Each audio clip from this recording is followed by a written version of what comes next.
I wonder if you've ever had this feeling. When you're home alone late at night, you always feel like someone is watching you from the doorway. The fear of the unknown keeps you from sleeping. You get up, only to find nothing there. Today, let's watch a sci-fi movie with no graphic horror scenes.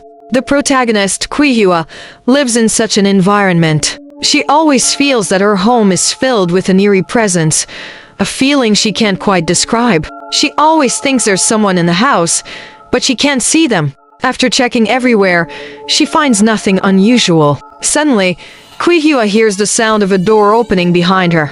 This feeling instantly sends a chill down her spine. At that moment, the door's safety chain is still swinging. A sci-fi movie with no graphic horror scenes. Cuihua gathers her courage to check the door, but finds nothing. The next second, Cuihua suddenly feels someone breathing beside her. She turns around but sees nothing. This strangeness terrifies Cuihua. So on the second night, she sleeps with her good friend, Damai. But in the middle of the night, the strangeness happens again. The blanket falls off the bed for no reason. Then the lights start to flicker. The sleeping Cuihua is startled awake. She gets up and looks for the blanket everywhere. When she looks back at the chair, her hair suddenly stands on end. There's a clear indentation on the chair in front of her. Cuihua quickly throws the blanket she's holding over it, but nothing happens. Just as she's about to grab the blanket and go back to bed, suddenly, the blanket seems to be pulled by a mysterious force. A closer look reveals what looks like a person's feet. Cuihua screams in terror. Hearing the noise, her neighbor Lao Wang rushes over to check the situation. After a search, he finds nothing. He suspects Cuihua has been having mental issues recently. This all started with Cuihua's boyfriend. It turns out, Cuihua's boyfriend, Gao Di, is a big shot in the tech industry. But the higher his status, the stranger his obsession. His desire for control has reached a pathological level. When it comes to Cuihua, from what she eats and wears to where she goes, Gao Di must have complete control. He's especially adept at controlling her movements. She must do exactly as he wants. If Cuihua disobeys, she's met with a brutal beating. Oppression inevitably leads to rebellion. Finally, one night, Cuihua buys sleeping pills advertised on a public restroom wall and drugs Gao Di. To watch Gao Di with her phone, she also points a camera at him. Then, Cuihua escapes by climbing the wall that night.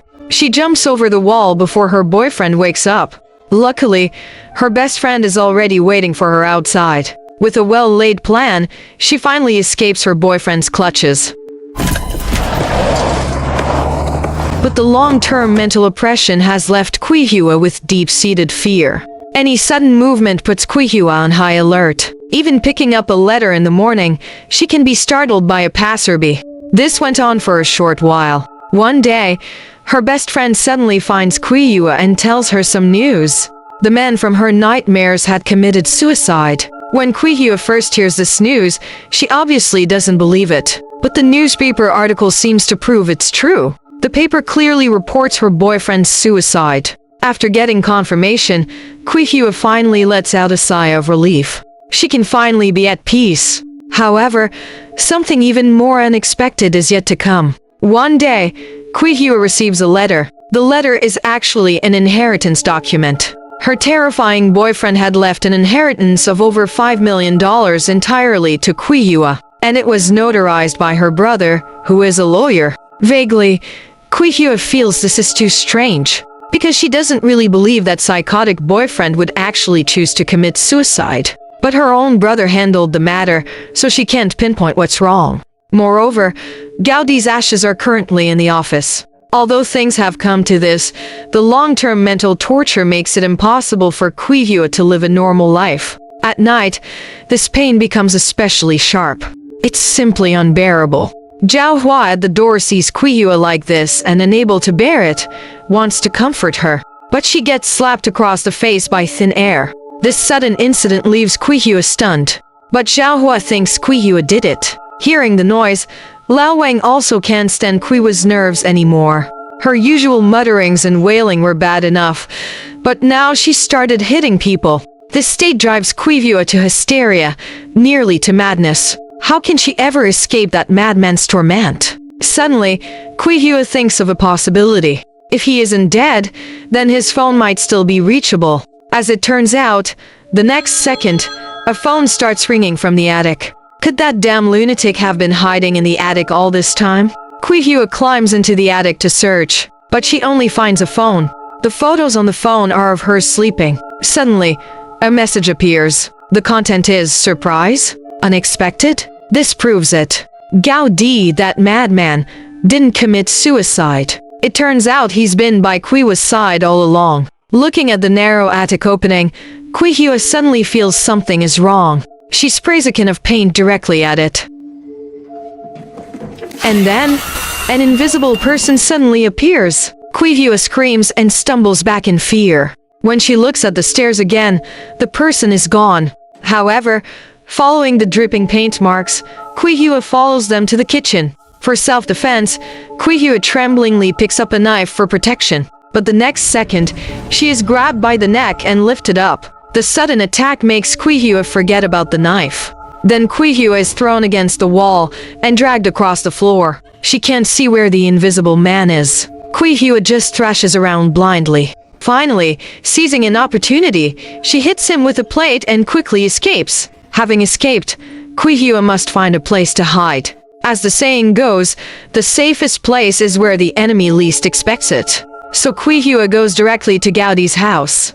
Arriving at Gaudi's house, Cuihua sees an empty suit rack. The surveillance monitor on the wall now catches her attention. She looks around, but sees no camera equipment. Yet the monitor shows the entire room. Confused, Cuihua presses a red button. And then, an incredible scene appears. A human-shaped object covered in cameras appears. It turns out Gaudi wasn't just bragging before. He actually invented this optical imaging reflection suit. This suit is the legendary invisibility suit. Cuihua quickly takes down the suit. Her mind racing, Cuihua thinks of a meticulous plan. After hiding the invisibility suit, Cuihua leaves Gaudi's villa. She calls her best friend, and they agree to meet at a restaurant. After meeting, Cuihua quickly tells her friend the truth.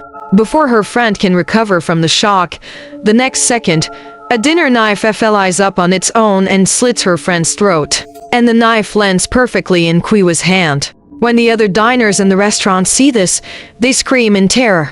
The scene makes it certain that Cuihua is the killer. But because Cuihua is often acting erratically, after being caught, she isn't sent to prison, but to a mental hospital instead.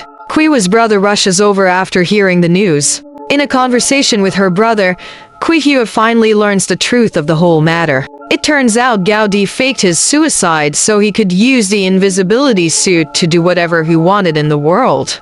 And through her brother, he tells Cuihua that if she is willing to come back to him, he will find a way to get her released. But for Cuihua, the memory of her past romance is still vivid. How could she return to that hell? So, that night, Cuihua takes out a pen she had prepared earlier and stabs herself hard in the arm. She would rather die than return to that demon's side. As expected, the invisible man appears in time to stop her. This is exactly what Cuihua wanted. She anticipated the invisible man's appearance at this moment. This was also part of her plan. Then, Cuihua fiercely stabs him with the pen. She attacks relentlessly, causing the invisible man's suit to malfunction. The sound of their struggle attracts the patrolling guard. But the guard is no match for the invisible man. He is taken down in just a few moves. However, the invisible man doesn't kill Cuihua. Instead, he tells her that from now on, he will kill all her friends and family, one by one, making her feel the pain of losing loved ones. In endless pain, she will fall into an eternal abyss. After the invisible man leaves, Cuihua quickly calls her neighbor, Lao Wang, but it's too late. The invisible man has already found Lao Wang. Although Lao Wang often goes next door for a midnight workout, facing the invisible Gaudi, he's completely outmatched. In just a few hits, he is beaten to near death. Just as Gaudi is about to finish off Lao Wang, Cuihua arrives with a fire extinguisher. Without a word, she starts spraying. Then she fires several shots. Every bullet hits. However, when she pulls off the invisible man's mask, she discovers it's not Gaudi, but Cuihua's brother. This leaves Cuihua completely stunned. What is going on? According to the police investigation, the final result is that Cuihua's brother had imprisoned Gaudi. This shocking twist was unacceptable to Cuihua. She simply doesn't believe this result. She firmly believes that this whole setup must be Gaudi's conspiracy. It must be that after Gaudi got out of the mental hospital, he made her brother go to Lao Wang's house to be the scapegoat. To continue with her plan, Cuihua, with her makeup perfectly done, finds Gaudi. She says, now that the truth is out, she is willing to return to his side. Then, the two return to the villa for dinner. At this time, the camera in the room is recording everything. Facing the glamorous Cuihua, Gaudi is eloquent and silver-tongued. But Cuihua cuts right to the chase. She says, if they are to be together again, Gaudi must admit that this was all his conspiracy and that her brother was framed. In fact, Cuihua is wearing a wire the whole time. As soon as Gaudi admits it, Lao Wang waiting outside will have the evidence. But Cuihua clearly underestimated Gaudi. No matter how persuasively she speaks, Gaudi plays dumb and refuses to admit anything. Until Gaudi leans in and whispers in her ear, surprise? Unexpected? Only then is Cuihua sure. He is the killer. He is still that psychopath. Then, Cuihua leaves the table and goes to the bathroom. And over here, under the gaze of the camera, the knife in front of Gaudi is picked up by his own hand, and he slits his own throat. Even the best laid plans can go wrong. He calculated everything, but he never calculated that there was another invisibility suit hidden in his house. And Cuihua, pretending to return to the dining room, screams in horror and even kindly calls 911 for Gaudi. Lao Wang, waiting in the car outside, senses something is wrong and runs toward the villa. But at that moment, Cuihua walks out carrying the suit. It turns out, Lao Wang was also part of her plan. She asks Lao Wang, "What did you see?" Lao Wang says, "I saw him commit suicide." And that's where the film ends. There are actually many versions of the Invisible Man story,